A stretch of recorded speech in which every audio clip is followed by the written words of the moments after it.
Come on in for the ride. Mr. Fringe gon' collide.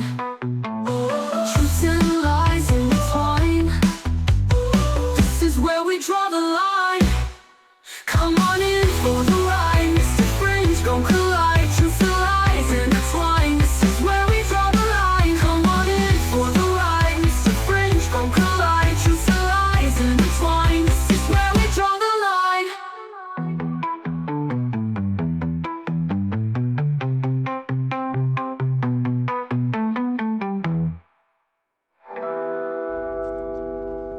Well, yes, hello. The holiday season, ba-doo-ba-doo-dee.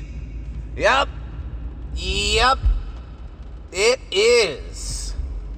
Almost jingle bells, jingle all the way. Christmas! It's almost Christmas time. It is almost Christmas time. What do you guys think about that?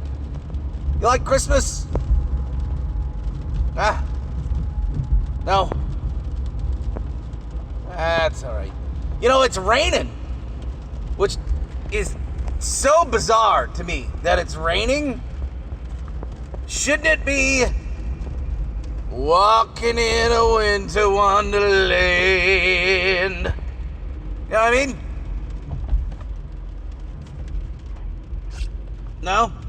Okay. Alright, well. Anyways, I had this whole thing planned out. I had a speech planned out, and for some reason, I cannot find it on my device. Thank you, electronics. Never work when you want them to. Anyways, so I'm gonna try and riff, based off of my prior draft of what I'm about to say. You guys know the movie The Santa Claus? Which, by the way, I didn't know that Santa Claus, the movie, is spelled with an E.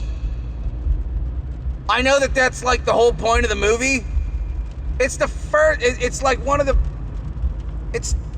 I never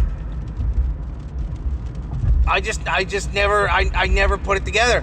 I didn't look at it. I was like, the Santa Claus. Oh, because he's Santa Claus. Anyways, I watched it again today.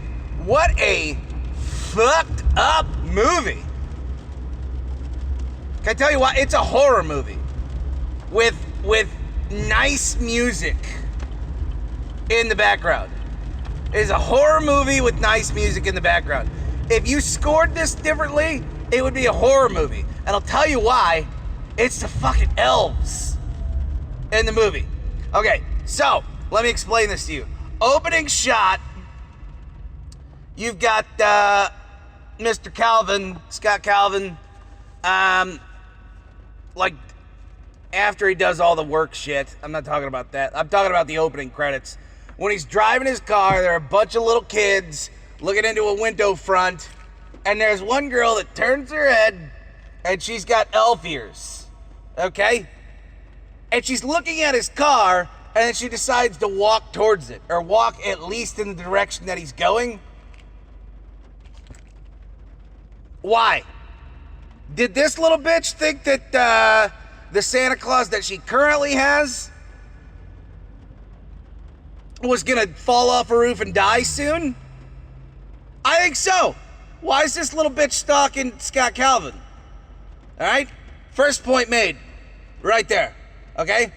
And then when Santa falls off the roof, based off of what I just said, I think that there's like some elf magic, or somebody tied his shoes together, or somebody pushed him off that roof, and then Scott Calvin puts on the suit, because that's what the business card says. Oh, and you think that that's where the magic is? They want to fool everybody by thinking like that's where the magic is. Oh, because you put on the suit, now you're Santa Claus. I'm going to explain it a little bit. That's not the case. Okay? So anyways, about the business card. Yeah.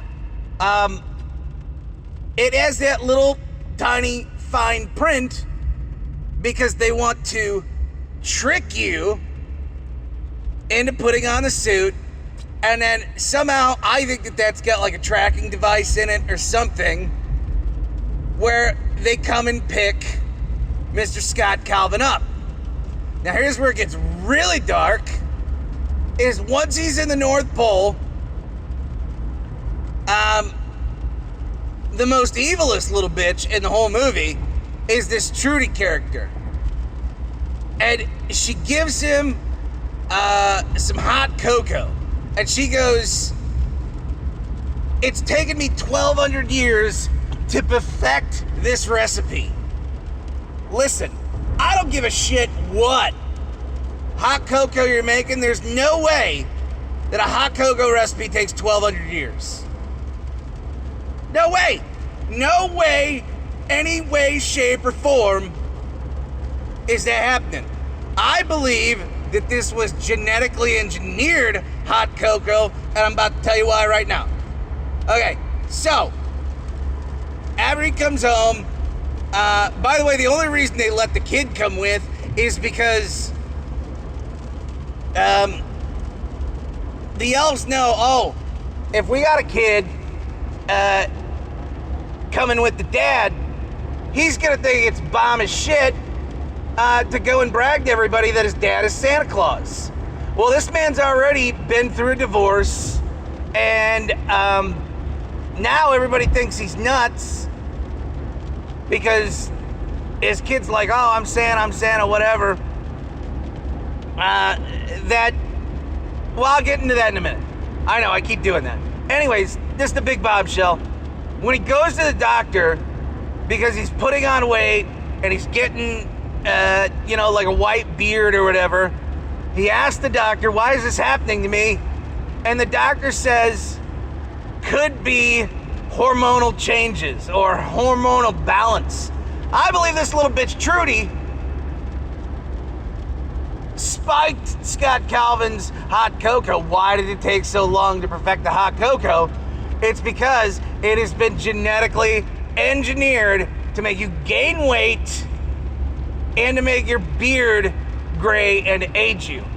Boom, done. Big bombshell. But back to, they took the weakest fucking man they could. A man that relies on looking good. He's buying, probably $1,200 suits. He's a big shot in the toy industry. Makes him an easy target for a bunch of little elves, don't you think? I'd say so. He's going through some rough times. He doesn't really have much to lose, but in order to blackmail him into staying Santa Claus, they literally cut off all ties to everybody he's ever interacted with. If you watch the movie, like all of his coworkers are like, wow, geez, why are you looking like a fat piece of shit lately? Wow, oh man, something must be going on with you. By the way, nobody ever asked him, like, are you okay? You've been putting weight on, you look a little bit older.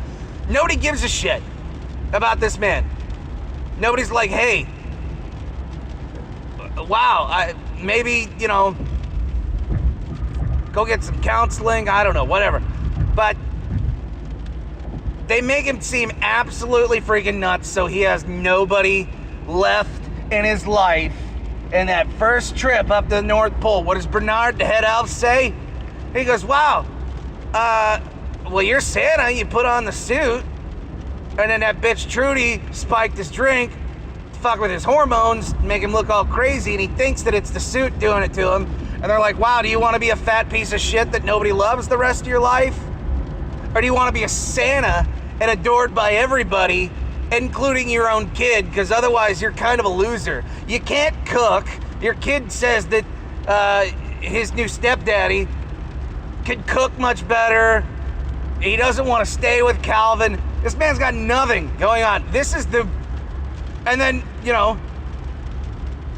I don't know. Maybe I watched it today and I thought too much about it, but I think it's a horror movie. And it's only because he decided to stay Santa that everybody likes him, or everybody tolerates him, or anybody wants to be around him. You tell me what you guys think. This has gone on far long enough. I'm at 9 minutes and 38 seconds. Nobody's listening to this. But anyways, I just thought I'd give you my special take. Oh, by the way, Merry Christmas. Wait a minute. Don't leave yet. I just wanted to add one extra point. Okay, so in the movie, there's like some sort of explanation on why Santa can deliver all the presents to all the girls and boys in one night. Something about like time standing still. I forget what it is. I just watched a couple hours ago. Still don't know. But anyways, okay. So let's break down simple math here. If that's the case, if this is frozen in time, let's say there are 10 million households in the world, all of which have one kid in them that needs presents delivered. If he spends 6 minutes at each house, that's 60 million minutes.